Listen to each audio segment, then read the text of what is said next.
Hey there. This is another batch of used pocket knives that I purchased from the Texas State Surplus Store in Austin. These are knives that were surrendered to the TSA at airports in Texas, and that the state is now in possession of and is subsequently reselling to the public. I'll walk you through what I've got here and tell you what I paid for it, tell you what it is, what it's worth, and maybe why I bought some of these things and why there's a couple things here that I probably shouldn't have bought. So let's start with these little Victorinox classic models up here. These are just the tiny little classic. These have a knife blade, a file that also has a little screwdriver tip on it, and a pair of scissors. Right, a little spring. Okay. And then these have got a toothpick and a pretty basic pair of tweezers. Now, as I always do, the very first thing I did with these when I got them back to my place was to disinfect everything with 91% isopropyl alcohol. Okay, this stuff should kill most of the bacteria or viruses that might be sitting around on the surface of these things. Who knows what the previous owner used it for, and who knows how many people have handled it in the interim. Even though I do disinfect these, I don't use the toothpick. I think it's probably the grossest thing that you're going to find at the state surplus stores, used toothpicks for sale. And I also I don't use the tweezers. You can get replacements for both of those in bulk. You can get them in like quantities of 4, or you can get a bunch more than that from places like Knife Center. I think even Amazon has them. They're cheap and easy to replace, and you can flush the channel out with rubbing alcohol real good. Even still, I probably won't ever use the toothpick, even with a replaced toothpick. Just going into the old channel, just a little gross.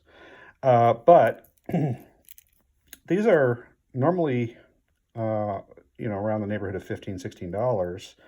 And at the Texas State Surplus Store, these are $1 each. And so, some of them are in better condition than others. So if you pick through and find some that are in good shape, you can get one that's pretty nice for $1. Some of them are even still in little pouches like this when they arrive at the store. And so they're less, they're less pocket wear on them. I am a dad, and I have a kid in Cub Scouts right now. I have given little knives like this to the Scouts who are working on their Whittling chip. It's a knife safety and knife use achievement that they can learn with adult supervision through Scouts. Some of those kids, they don't have a pocket knife. If their parent says it's okay, I don't mind giving them one of these, and they're only $1. So, that sort of use might make sense. I also found in that same bin an older Swiss Army knife, not from Victorinox, but from Wenger. Right. If I get that to focus. Yeah. Wenger was another Swiss manufacturer of the Swiss Army knife. They have now been acquired by Victorinox, so they're the same company now, but they were rivals for a long time. This is a sort of a similar model to the Victorinox Classic. It's got a little nail file on it, and instead of a screwdriver tip on the end here, it's just got a point, which you could use for scraping. It's got a pen blade, which opens. So on the Victorinox models, if you put this on a keychain, the knife's going to open and it's going to be next to your keys. Whereas on this Wenger, when you open the knife, your keys are going to be at the other end, which makes it much more usable. And the keys are basically like a little fob in your hand and actually gives you more to hold on to, as opposed to being something that's, you know, bouncing around up here in your way while you're trying to use the knife. Victorinox does make a model that's similar size and that has the blade opening in the opposite direction. I think that one's called the Rambler, but it's less common. And this Wenger is set up the way that I think makes more sense. No toothpick, no tweezers. I don't miss them. A little set of scissors. Pretty good scissors. Different kind of spring mechanism than the one on the Victorinox, but yeah, micro serrated. You can see the little serrations on the edge there of the scissor blade. Yeah, that was also $1, and that's the Wenger Esquire model, and those are selling used right now on eBay for $25, or at least that's what people are asking for them in eBay auctions. So yeah, for $1 seems like a pretty decent bargain. One more Victorinox on the table here. This is a Victorinox Tinker. Instead of the corkscrew that some of the models that are, you know, sort of approximately the same size have, this one has a sort of a full-sized Phillips screwdriver head, and you know you get some leverage, some torque on there because of the fact that it's set up parallel to the, perpendicular to the handle. This one, you know, it's not in perfect shape. I'm going to need to, you know, grind the blades a little bit, but it's in okay shape. You know, it's got a bottle opener and a can opener and mini screwdriver head, a regular screwdriver head, wire stripper. It's got a knife blade. It's got a secondary pen knife blade. Again, that edge is gonna need some attention, but I can take care of that. And an awl. Yeah, this was $3, and I think these go for about $30 in new condition, so definitely a savings over buying it new. There are a lot of Kershaws on the table, so we've got a bunch of Victorinox and quite a few Kershaws. And you know, Kershaws, you can pretty much always find a bunch of Kershaws at the state surplus store. They range in price. You'll find them in an $8 bin. Sometimes you'll find them, they pull some of them out and mark them $10, and some for $15. And then if there's something really special, like a Damascus blade special edition Kershaw or something like that, they'll price that individually, but still pretty reasonably. So what do I got? This little guy is the Cinder, which normally has a G10, black G10 handle scale. This is a variant of it that comes with copper scales. These go for about a little over 20 bucks new. This was 8, so it's not a huge bargain, but it's in pretty good shape. And I had one of these previously that I gave to somebody with a G10 scale, so I kind of wouldn't mind having one again. It's a locking blade. It's got a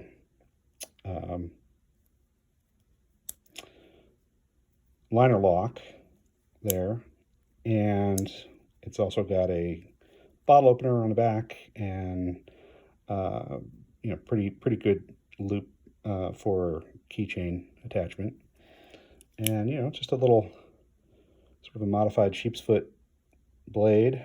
The steel on this is nothing special, but it's perfectly fine for a keychain knife.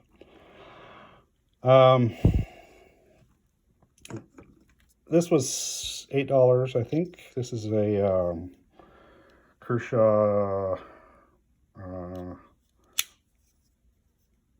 think this is the XCOM. Yeah, Les George XCOM is what model this is. And it, does it say? Yeah, it's 8CR13 MOV, so, you know, budget steel. You know, it's basically a fighting knife kind of profile with that spear point tip. It's only sharpened on one edge. That top edge there is just a swedge. It's not sharpened. Thumb disc opener, liner lock, G10 handles.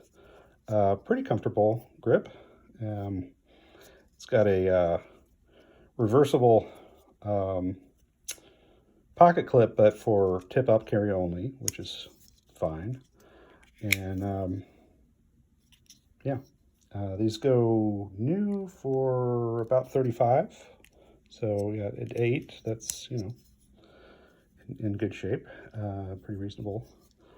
I've got just a bunch of these different versions of the Emerson Wave opening Kershaw models. This one, obviously, the tip is busted off. It's going to need to be reground. I can do that. I have, you know, a Ken Onion Edition Work Sharp belt grinder. G10 handle scales. The newest ones are in D2, but I think this one is in AUS8 or something. And yeah, the idea with this Emerson Wave design here is that you can, as you're pulling this out of your pocket, right, you can catch this edge on the hem of your pants pocket, and as you're pulling it up, it'll fling the knife open, so it'll be open when you pull it out. Interestingly, most of the Kershaw knives that are equipped with the Emerson Wave have sort of regular blades that are beveled on both sides. This one is true to Emerson's typical design, which is chisel ground. So it's only sharpened, you know, it's only ground and beveled on one side. The other side's flat. And that can be an advantage for some cutting purposes. And it can be a pain in the butt for other things. This was $15. Probably not a great bargain looking back on it in retrospect. They go new for about 40 something, 45. And the fact that this one is not in great shape, you know, I definitely wouldn't pick this up if I didn't have the equipment to put a new tip on it. But I found these other models of the Kershaw's with the Wave on them before that are in better shape at the surplus store. This is also Kershaw. This little guy is the Coral Creek model. This is made in Japan. Most of the Kershaws we've looked at so far were made in China. or Taiwan. This was made in Japan. I don't know if it's Seki City for sure, but that's certainly where most of the knives made in Japan these days are made. You know, just a little traditional lockback design.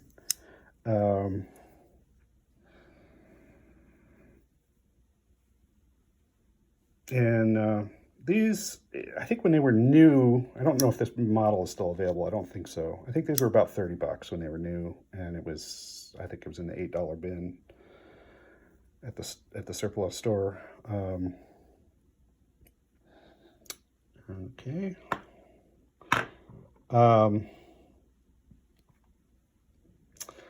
This guy is probably the coolest of the Kershaws in this batch. This is the Storm 2. This is a USA-made flipper designed by Ken Onion, right? This one's partially serrated. I've got another one that's plain edge. It's got a chip in it, right? But I'll resharpen this with the belt, with the slack belt, and it'll have a nice convex edge on it, and no chips. I'll grind past those.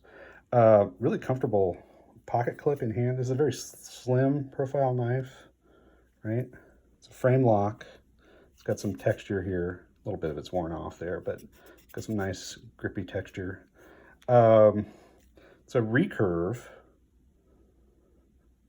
So that should, you know, I'd prefer it without the serrations, but in any case, it should be a pretty efficient cutter for a lot of materials. The blade steel on this is one that you don't see too often anymore. It's 13C27. So Kershaw had a deal set up with Sandvik, the Swedish steel manufacturer.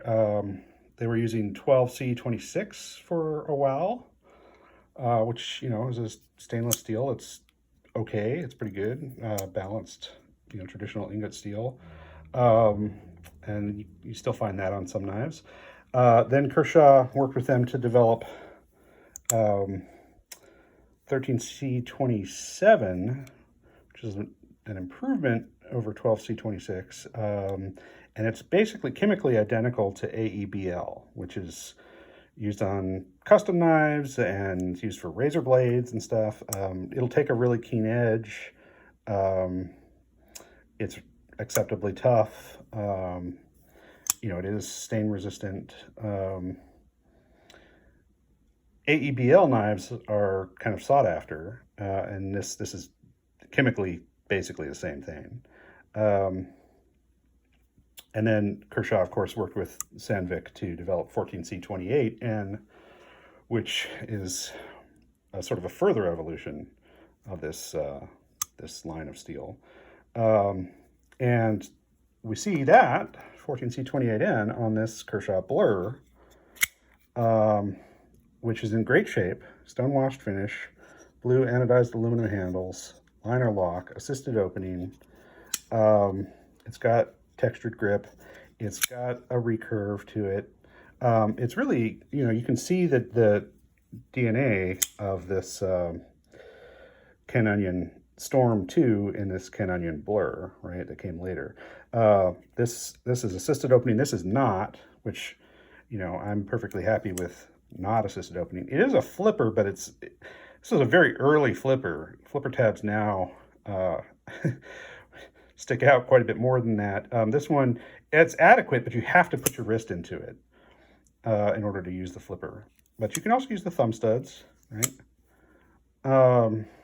It's on washers, not bearings, which I prefer. It's easier to maintain and take care of. Yeah, this is just sort of a later evolution of that design, right?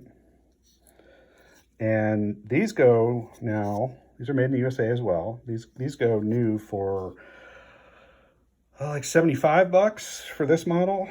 And this was 15. And, you know, considering that it's in really great shape, except for the pocket clip, you know, I think that's a good bargain. It's not as cool as the Storm 2, in my opinion. Let's see, did we get all the Kershaws? Nope, no, there's one more Kershaw. This one, they had a bunch of these, and, you know, I wasn't familiar with this model. It's really slender. One of the things I noticed about it, it's got a pocket clip that really is very slender. So, you know, if you're concerned that people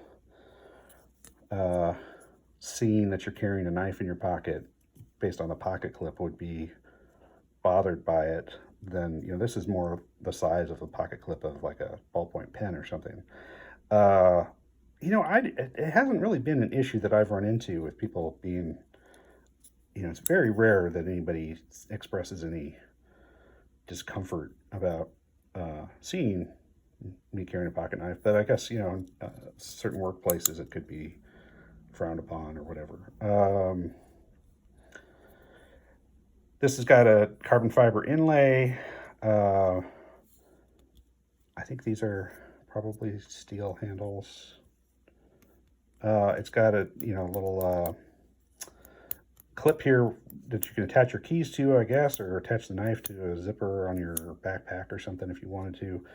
You could probably also make that into a bottle opener if you needed to. It's similar to the Leatherman bottle openers on models like the Skeletal.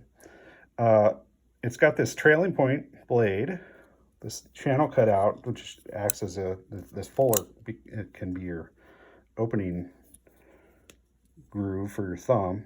8 CR13 MOV, which is kind of budget steel. This model is called the Reverb. They're not expensive new. They're $22. I got this one for $8. It's basically new, right? You know, slender, lightweight. You know, that trailing point tip could be useful in some situations. You know, it's good for slicing, right? Doing a little food prep or something. And it's just, you know, kind of a cool knife. I wasn't familiar with this model.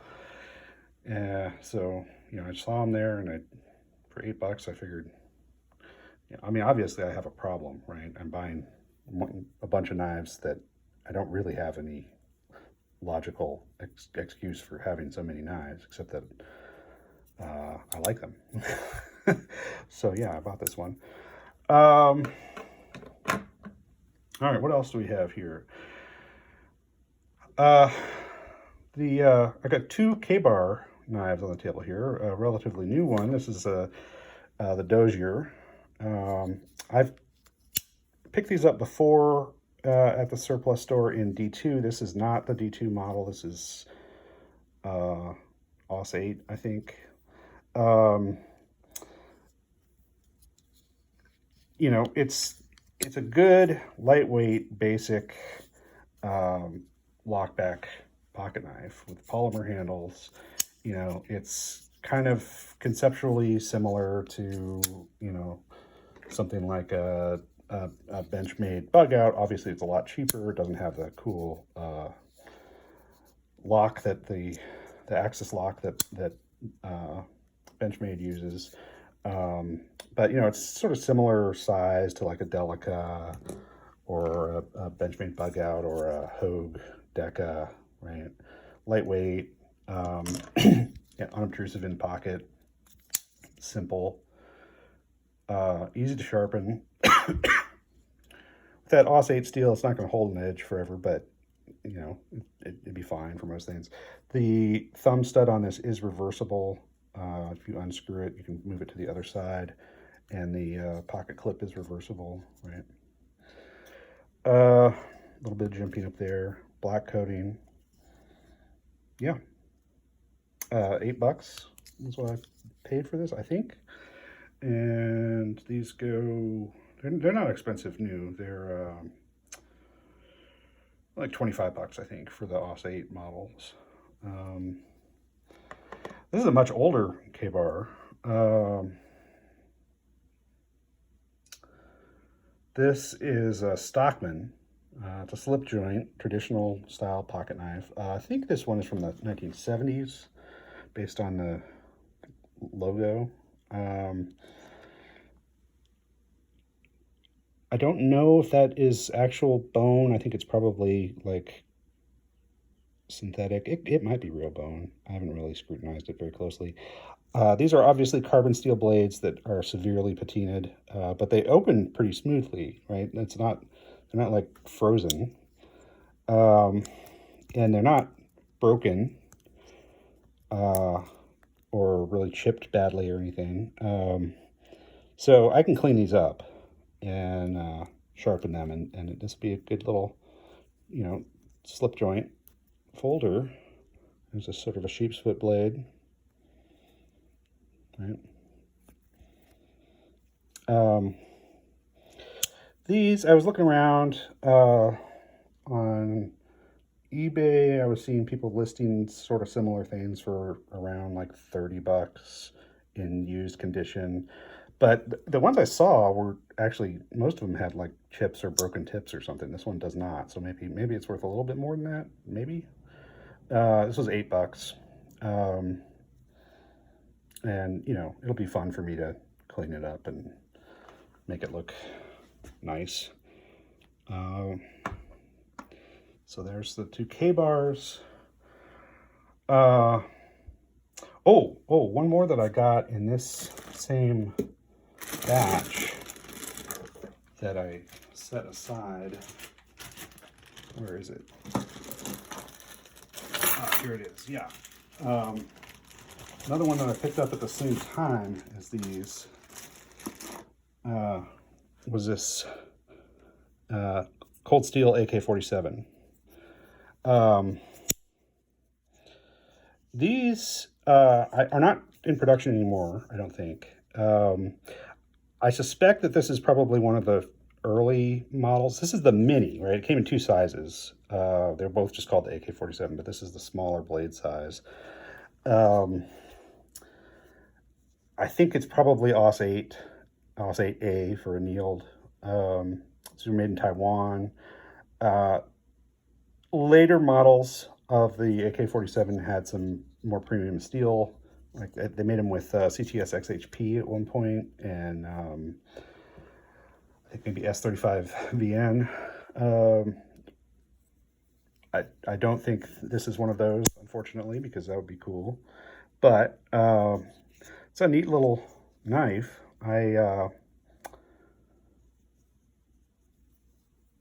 I'll sharpen this up, and I'm not a huge cold steel fan, but they definitely have made some interesting things over the years. It's very comfortable, that the way it's grooved out for your fingers. You can choke up on it a little bit, and it's got a sort of an opening disc here that is, it's not the Emerson Wave, but it's a similar concept. You can snag this on your pants pocket, and the knife will be open when it comes out of your pocket. And of course, this has the axis lock, which is a Andrew Demko design that Cold Steel has used on a lot of models. A very, very strong lockup. And not much more to say about that, but yeah, it was 15 bucks, and it's hard to say in this condition what it's worth. I think I was seeing them in, kind of similarly rough shape on eBay for around like 80. So yeah, maybe a winner there.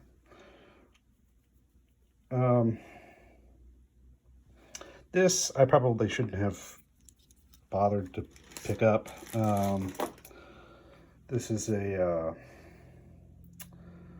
CRKT Ruger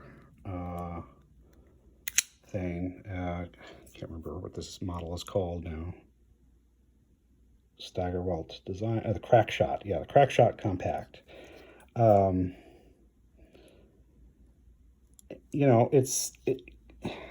so Ruger is a gun manufacturer, and they've got a little pivot design on this that looks sort of like the cylinder from a revolver, which is kind of novel. It's a liner lock with sort of an unusual feature that see this you have to press this in, and then it is assisted opening.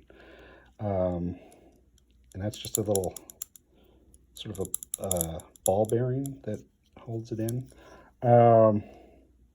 This needs to be cleaned out quite a bit more. I've just kind of wiped it down externally without rubbing alcohol. Yeah, I don't know. CRKTs, man. They have a lot of cool designs, and then the materials are usually a disappointment. Yeah. Anyway, I got that. I also picked up Beretta, another gun-branded pocket knife. So there was the Ruger, and then this one is Beretta.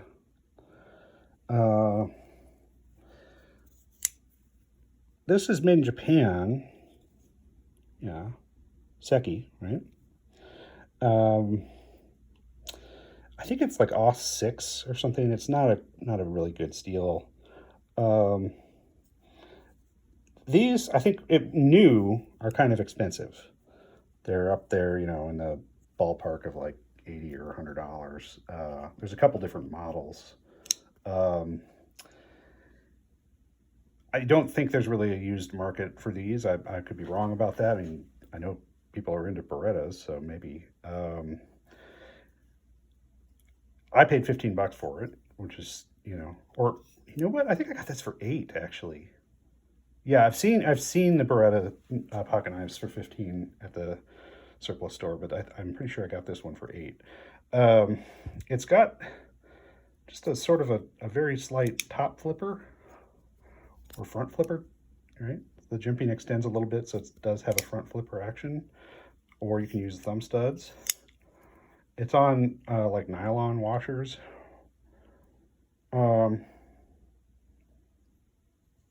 Yeah, I mean, it's fine. It's fine. And for $8, certainly it's, you know, reasonable. What else do I have here for you?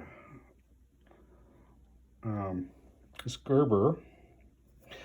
You can find these pretty consistently at the state surplus store, and sometimes they're in the $8 bin. If you're lucky, you'll find them in the $3 bin. I think whether it ends up in one or the other is not really due so much to the condition of it, but just sort of like which employee is sorting them. This is the US1 is the name of this model for Gerber, and it's a lockback, lightweight, made in the USA. No pocket clip on it. It's got sort of a rubbery texture, right? And yeah, this is another knife that I think would be an appropriate starter knife for somebody learning how to do some basic knife skills like a Cub Scout. I'm not sure what kind of steel they use in this. I'm sure it's nothing fancy. It's probably like 420 or something. A little bit of walk and talk. It's got a half stop there, like a slip joint would, right? Yeah, $3. And I think these go new for, let's see. I made a note of that somewhere. Yeah, $31. And I paid $3. And yes, it's 420 HC steel. So reasonable stuff. I mean, you know, budget steel, but fine. And are we down just to the tops? Yeah, so the last thing I have in this batch to share with you is this Topz SF4, which I got for $15. They had another one. Oddly, I'd never seen them before, but then they had two on this particular trip. They had this one for $15, and they had another one for $70 that was in a little bit of shape. It's a flipper. The tip is busted on this one, obviously. I'm going to need to do some work on it. I'm going to need to, you know, regrind this. But the cool thing about this is it is a Scandi-ground. And that is not common on pocket knives. There are some, you know, you can get it on this cold steel Thin Wolf, right? It has a Scandi-ground. And there are a few other models out there that have a Scandi-ground, but it's not common. And that is an ideal grind for woodworking, right? So if you were to get a Morak Neve, a Mora pocket knife, which is great for woodworking, that's going to have a Scandi-ground on it as well, right? Which is basically like a chisel grind, except it's on both sides. Right? I mean, here's a chisel, right? So it's totally flat on this side, and then on this side it's got a steep angle with no secondary bevel, right? So it really bites into wood, and that's what you get with a Scandi-ground. Here's another little woodworking knife from Mora. These are great for carving, and the fixed blades are not expensive. They're good. They're usually 12C27 Sandvik steel. This is a better steel. This is N690CO. So it'll hold an edge better.